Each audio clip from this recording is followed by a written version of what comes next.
ಇನ್ನು ಮೈಸೂರಿನಲ್ಲಿ ಯದುವೀರ್ ಕಣಕ್ಕೆ ಇಳಿಯುತ್ತಿದ್ದಂತೆ ಸಿಎಂ ಸಿದ್ದರಾಮಯ್ಯ ಸೈಲೆಂಟ್ ತಂತ್ರಕ್ಕೆ ಮುಂದಾಗಿದ್ದಾರೆ. ಮೈಸೂರು, ಕೊಡಗು ಜೊತೆಗೆ ಚಾಮರಾಜನಗರ ಕೈವಶ ಮಾಡಿಕೊಳ್ಳೋದಕ್ಕೆ ರೆಸಾರ್ಟ್ನಲ್ಲೇ ಸ್ಟ್ರಾಟಜಿ ಹೆಣಿತಿದ್ದಾರೆ.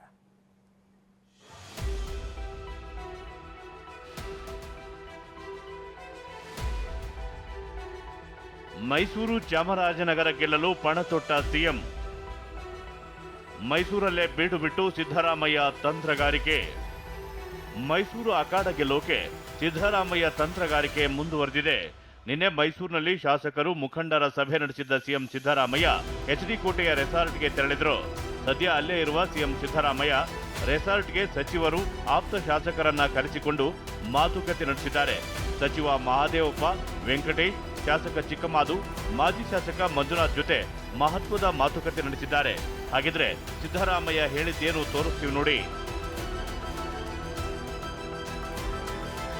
ಯಾರೇ ಕಾಂಗ್ರೆಸ್ಗೆ ಬರ್ತೀನಿ ಅಂದ್ರೂ ಸ್ವಾಗತಿಸಿ, ಬಿಜೆಪಿ ಜೆಡಿಎಸ್ನಿಂದ ಯಾರೇ ಬಂದರೂ ಸ್ವಾಗತಿಸಿ. ಮೈಸೂರು, ಚಾಮರಾಜನಗರದಲ್ಲಿ ಗೆಲುವು ಮುಖ್ಯ. ನಿಮ್ಮ ಜಗಳಕ್ಕೆ ಪಕ್ಷಕ್ಕೆ ಬರುವವರನ್ನ ಬೇಡ ಅನ್ನಬೇಡಿ. ಈಗಾಗಲೇ ಯಡಿಯೂರಪ್ಪ ಆಪ್ತ ಕಾಂಗ್ರೆಸ್ಗೆ ಬರ್ತಿದ್ದಾರೆ. ಹೀಗಾಗಿ ಯಾರೇ ಪಕ್ಷಕ್ಕೆ ಬರ್ತೀನಿ ಅಂದ್ರೂ ಅಡ್ಡಿಪಡಿಸೋದು ಬೇಡ. ನಗರ ಪಾಲಿಕೆ ಸದಸ್ಯರು, ಮಾಜಿ ಸದಸ್ಯರು ಬರಲಿದ್ದಾರೆ. ಅವರನ್ನು ನಾವು ಸ್ವಾಗತ ಮಾಡಬೇಕಿದೆ.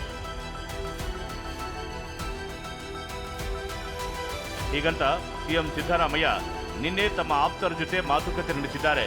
ಶತಾಯಗತಾಯ ಮೈಸೂರು, ಕೊಡಗು ಹಾಗೂ ಚಾಮರಾಜನಗರ ಗೆಲ್ಲಲೇಬೇಕೆಂದು ಕರೆ ನೀಡಿದ್ದಾರೆ. ಈ ಮೂಲಕ ಮತಭದ್ರಕ್ಕೆ ಖುದ್ದು ಸಿಎಂ ರಣತಂತ್ರಗಳನ್ನ ರೂಪಿಸಿದ್ದಾರೆ.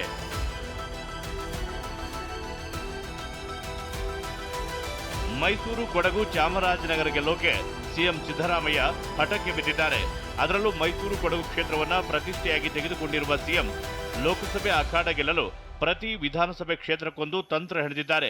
ಮೈಸೂರು, ಕೊಡಗು ವ್ಯಾಪ್ತಿಯಲ್ಲೇ ಒಟ್ಟು 8 ವಿಧಾನಸಭೆ ಕ್ಷೇತ್ರಗಳು ಬರುತ್ತವೆ. ಹೀಗಾಗಿ ಒಕ್ಕಲಿಗ ಸಮುದಾಯದ ಅಭ್ಯರ್ಥಿಯನ್ನ ಕಣಕ್ಕಿಳಿಸಿ ಮತ ಶಿಕಾರಿಗೆ ಪ್ಲಾನ್ ಮಾಡಿಕೊಂಡಿದ್ದಾರೆ. ಇಷ್ಟೇ ಅಲ್ಲ, ಮೈಸೂರಿನ ಕೆಆರ್ ಕ್ಷೇತ್ರದಲ್ಲಿ ಬಿಜೆಪಿ ಅತಿ ಹೆಚ್ಚು ಲೀಡ್ ಪಡೆಯುತ್ತಿತ್ತು. ಇಲ್ಲೂ ಸ್ಟ್ರಾಟಜಿ ಹೆಣೆದಿರುವ ಸಿದ್ದು, ಬ್ರಾಹ್ಮಣ ಸಮುದಾಯದ ಪ್ರಬಲ ಮುಖಂಡ ರಾಜೂರನ್ನ ಪಕ್ಷಕ್ಕೆ ಸೆಳೆಯೋಕೆ ಸ್ಕೆಚ್ ಹಾಕಲಾಗಿದೆ. ಈ ಮೂಲಕ ಒಕ್ಕಲಿಗ, ಬ್ರಾಹ್ಮಣ, ಅಹಿಂದ ಮತಗಳ ಕ್ರೋಢೀಕರಣಕ್ಕೆ ಸಿಎಂ ಮುಂದಾಗಿದ್ದಾರೆ. ಪ್ರತಿ ಕ್ಷೇತ್ರದಲ್ಲಿ ಪ್ರಬಲ ಸಮುದಾಯದ ಮುಖಂಡರಿಗೆ ಕ್ಷೇತ್ರವಾರು ಉಸ್ತುವಾರಿ ನೀಡುವ ಬಗ್ಗೆ ಪ್ಲಾನ್ ಮಾಡಲಾಗಿದೆ.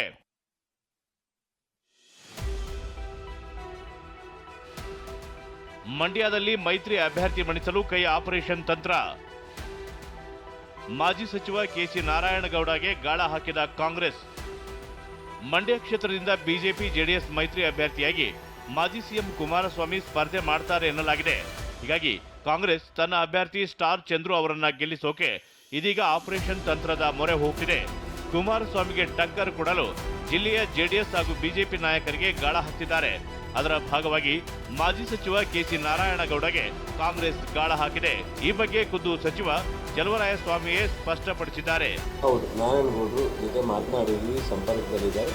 ಆದಷ್ಟು ಬೇಗ ಅವರು ಮತ್ತು ನಮ್ಮ ಕೆಆರ್ ಪೇಟೆಯ ಗಾಂಧಿ ಅಂತ ಅನಿಸ್ಕೊಂಡಂಥ ಕೃಷ್ಣ ಅವರು ಏನಿದ್ದಾರೆ, ಅವರಾರು ಜನ ಏನು ಇವತ್ತು ನಮ್ಮ ಕಾಂಗ್ರೆಸ್ನಲ್ಲೇ ಇದ್ದು ಕೆಲವಾರು ಇದರಿಂದ ಅವರು ನಾರಾಯಣಗೌಡರ ಜೊತೆ ಹೋಗಿದ್ರು. ಅದೇ ನಾರಾಯಣಗೌಡರು ಅವರು ಎಲ್ಲರೂ ಒಟ್ಟಾಗಿ ಸೇರೋ ಸಾಧ್ಯತೆ.